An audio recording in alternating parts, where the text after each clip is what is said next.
Welcome to 5 Points of Articulation News, where we talk about what's new in the world of action figures. Dwight and the gang hopped on YouTube Live for a very rare Marvel Legends Fan First Wednesday. They kicked off the reveals by showing the next wave of Disney Plus Legends. The wave includes the Sylvie figure that we've already seen from Loki, but it mostly focuses on the upcoming Marvel What If series. This includes T'Challa as Star-Lord, Nebula with Veronica Lake hair, a Zombie Slayer Spider-Man with Doctor Strange's Cloak of Levitation, Captain America as a zombie, a Supreme version of Doctor Strange, and lastly, Captain Carter. The Build-A-Figure for this series is none other than the Watcher himself. Shout out, by the way, to Instagram user Chuck Petty, who contacted me after the live stream because he just watched my top 10 white whale videos and knows that one of my biggest white whales is the Marvel Select Watcher. In addition to the Watcher wave, they also revealed a standalone deluxe figure of Hydra Smasher, and it also doubles as a vehicle that Captain Carter can ride on. What really surprised me about the wave, and also, if I'm honest, kind of disappointed me a little bit,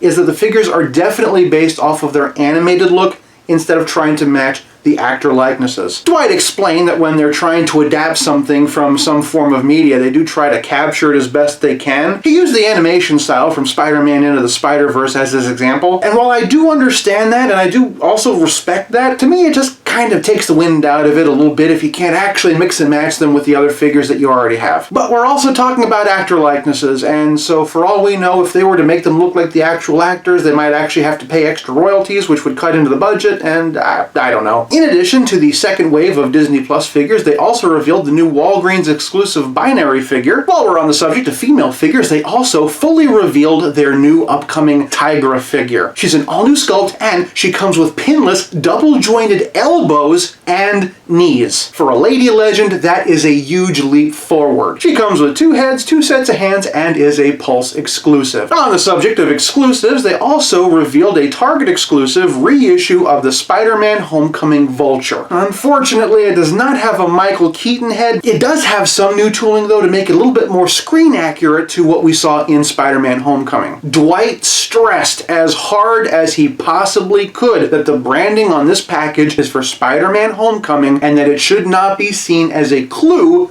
regarding the upcoming Spider-Man Far From Home. This, of course, makes me just a little bit suspicious. Kinda like maybe he will be in the movie and that this is the Marvel Legends way of getting that character back out on the shelves without including him in a wave that could count as a spoiler. Kinda like, oh, I don't know, the Ghostbusters team?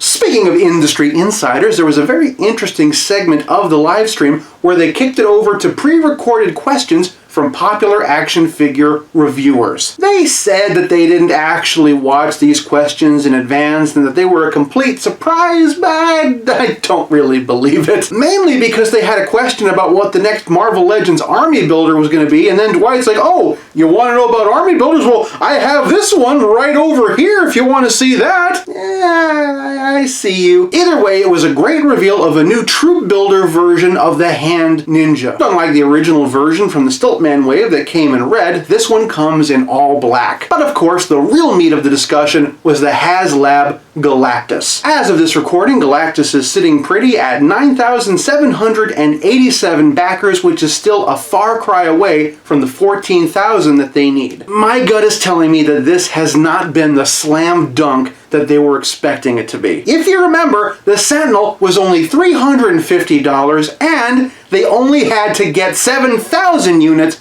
to hit their first tier goal. They did release a teaser image that showed silhouettes of the Silver Surfer and Nova, along with room for a couple more, but when one of those things appears to be a figure that a lot of us already have anyway, it's a little bit hard to get excited. Don't get me wrong, I still want it, but I can at least understand why some people might be a little bit slower on the draw. Hey everybody, sorry to interrupt, but it's me, Jason, from the future! I was just about to post this video when those slippery devils over at Hasbro gave us our final full reveal of Nova. I definitely didn't want to let this video go live without showing you that. Oh, and for those of you who are wondering, yes, this is the same shirt, but I promise I did actually wash it since I recorded that previous footage. And now, past Jason, back to you. The livestream ended with Dwight talking about the importance of not spreading hate, doubt, and fear and flashing a tiny accessory that lets us know that Psycho Man is coming. But you know what? there were a lot of psychos in the comment section the entire time. Some of it would be what I would consider to be very fair questions asking for updates on the Sentinel. After all, the people that backed that project haven't even gotten it yet, and Hasbro's already looking to ring them out for more, so it's not completely unreasonable to want to know what's going on. Other people were just blurting out names of characters, Mad Lib style, but there was also a great number of people who were just downright being nasty. Now remember the part where I was telling you all about the YouTubers who were up there asking questions? One of the things that really surprised me about that was how familiar the Marvel Legends team were with those reviewers. It was a nice reminder to me